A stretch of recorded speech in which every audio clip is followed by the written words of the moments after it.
You want to know the secrets for keeping a clean house, even if you're not the cleanest of people? Well, today I am going to answer that question for you. Hello and welcome. If you are new here, my name is Cambriea. I am a mom of 3, and in my channel, we focus a lot on cleaning motivation, but I wanted to start this series to answer some of your guys' most commonly asked questions. So today we are going to talk about some of the secrets that tidy people do and know that you may not. All right, so step 1, I say this all the time because I feel like it's one of the most important things that everyone needs to know, and that is progress over perfection. I used to be this person that I felt like if I couldn't do it perfect, why even bother? Like, why even clean the pantry if I can't get it all done today? And I had to get out of that mindset of it needing to be Pinterest perfect, or why bother? So I started telling myself all the time, it's about progress, it's not about perfection. And now you guys hear me say it all the time. The thing about being messy or clean is a lot of times we look at it as a very black and white situation, and it's not black and white. It is more like a scale or a stepping ladder where there are different levels of tidy and messy.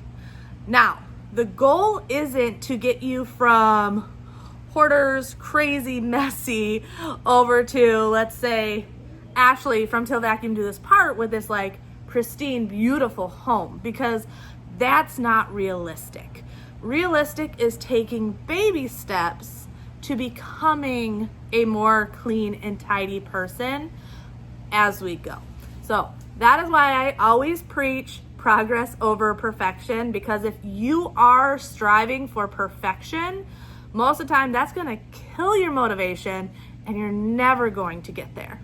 Where if you focus on the progress, it's going to take a little bit longer, but it's doable. Now, the next step, declutter. Decluttering is so important in this process of becoming a clean and tidy person.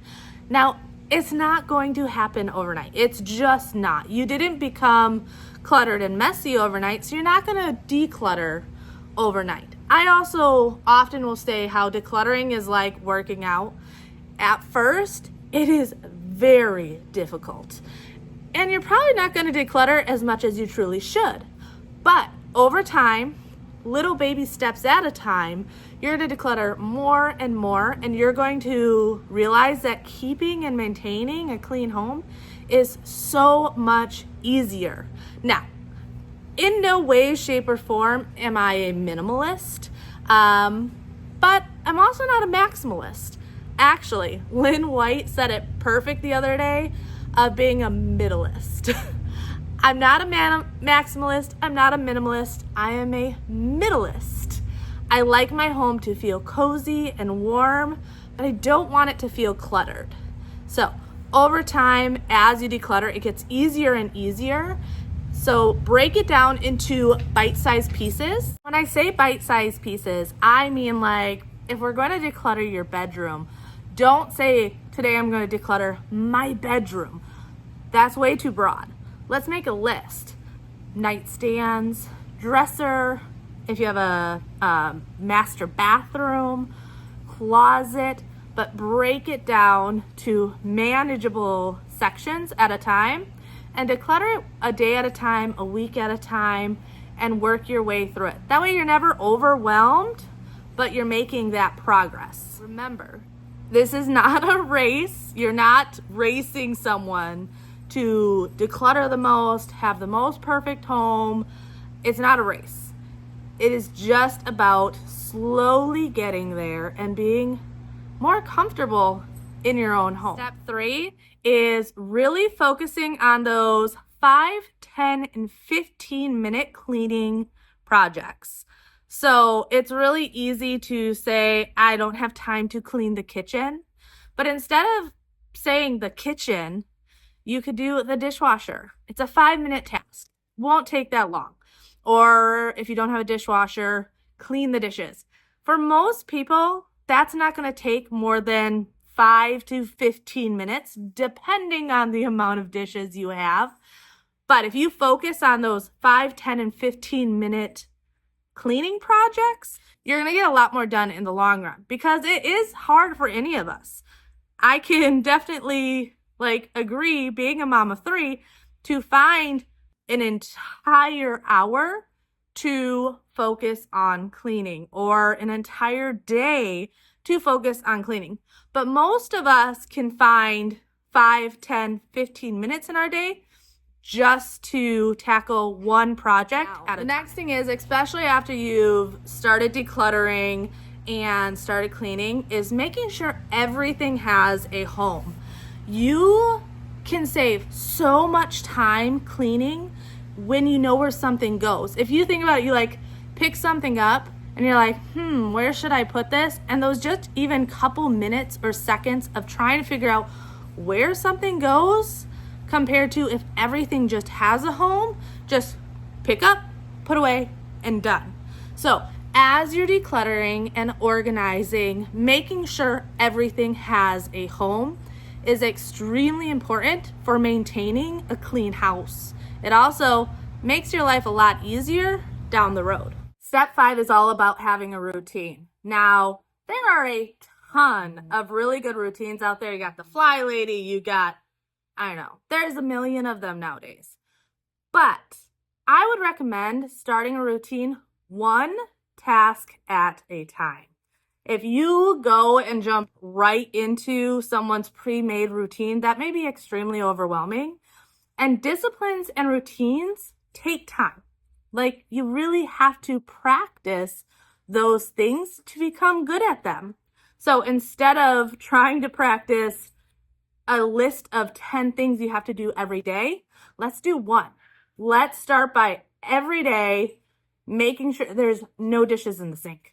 Do that for a week. Do that for 30 days. Do that for whatever makes it a habit for you, and then add another task to it.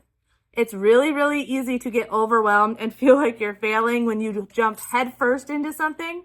So we're not going to jump headfirst, and we're just going to stick it in one toe at a time. Step 6 is organization. And I feel like this is where a lot of us get stuck, and kind of like decluttering and realizing it's not one and done. It's the same with organization.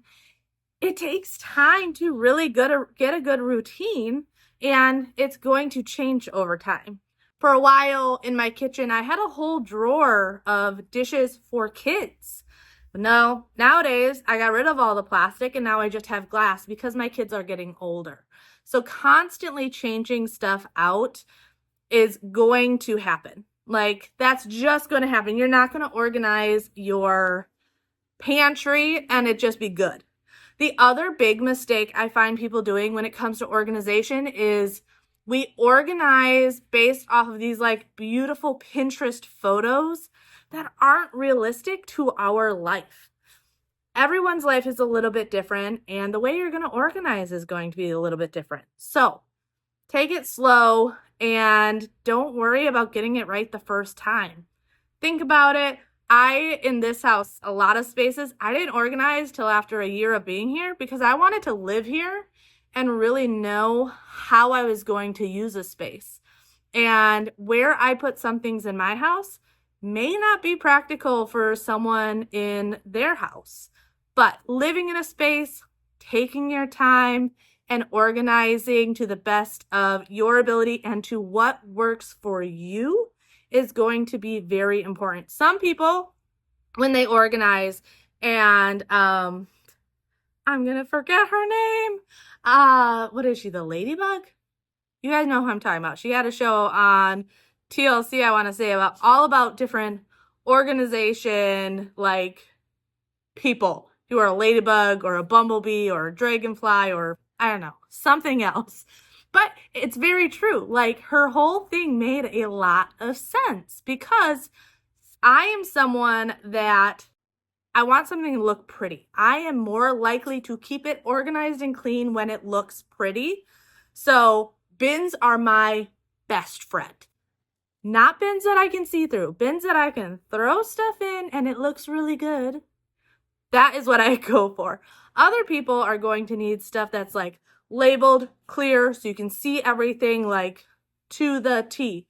But you really have to figure out what works best for you. Step 7 is going to be breaking up your big projects. A lot of these steps kind of flow together, but if you have a Monica's closet that has been overwhelming you for a decade and you haven't touched it, stop thinking that you have to get the entire closet done. Let's break it into quadrants and do one section at a time. Even if it's only 5 minutes a day, we're all about getting that progress done and not the perfection, because if you take 5 minutes every single day, you'll get it done probably in a week or less. But when you're procrastinating because overwhelming mentally thinking about it is making it that you don't even want to start, well, that's when you end up with a house packed to the brim and you don't even know where to begin. Step number 8, stop spring cleaning. And this may sound insane to hear because I feel like spring cleaning, especially this time of year, is on everybody's mind. But stop spring cleaning. I was in that mindset for the longest time that these tasks got done this time of year. And then spring came around and I was so overwhelmed about having to clean every single room, ceiling to floor. It was like mind-numbing, overwhelmed. So stop spring cleaning. Break up those tasks and do a little bit every single week. Once I started deep cleaning every single day compared to spring cleaning, fall cleaning, big projects like that, my house has stayed so much cleaner for a much longer period of time. Now also keep in mind, there's a difference between tidy and clean. So right now we are talking about cleaning. Tidiness, especially if you have children, you know that lasts about 30 minutes, depending on the age of your children. But clean, that can last a lot longer. Now, when I do it, I mean like if I'm in my bedroom, I do my daily tasks, make my bed, I do dust on the daily because I have a dog that sheds a lot. But maybe this day I'm gonna quickly clean my windows. This does not mean I'm cleaning every window in every room of my house, just my master bedroom, just those windows. That's all I'm doing, and breaking it up. That way you are staying on top of these deep cleaning projects with never getting overwhelmed. Get the family involved. I hear so many people talk about how overwhelmed they are about cleaning and how their kids never help or their spouse never helps and stuff like that. And I feel like that is a huge disservice to your family. I have taught my kids at a very, very young age that they have responsibilities and chores in the house. Now it's always age specific, but Freya, my 3-year-old, helps unload the dishwasher. She knows how to clean her room to the best of her ability. My older boys have their chores in the house. Everyone has their own responsibilities, and it's not all on my shoulder. I also have frequent conversations with Bobby, my husband, about just helping out around the house. Now, for the most part, we have a very traditional marriage where I handle the stuff inside and he handles the stuff outside. And that works really well. But there's gonna be days where you're sick, you're tired, you're just not home, that you need the helping hand. So get your family involved. Not only is it going to help you, but you're teaching these huge, great life lessons to your children, your husband, everyone in the long run. For this last one, I really need you to hear this. So come in, come on. Give yourself grace. Give yourself grace. Like, life is hard. Raising children is hard, and it's okay to not be perfect. Don't let Instagram and Facebook and Pinterest and YouTube dictate how you live your life. It's not about being perfect. Shoot, where would the fun be in that if we were all like perfectly the same? So give yourself grace. If your pantry doesn't look like that color coordinated rainbow perfect pantry, it's not hurting anyone. And I can guarantee time spent with your family over time cleaning your house is way more important. Now, make sure you leave me a comment down below with any questions you guys may have, and it might come up in a future video. Also, if you're new here, I would love if you would subscribe. Check out my profile. I have a ton more videos over there to get you motivated and pretty much tackle any project you have going in your house. But I will see you next time. Bye.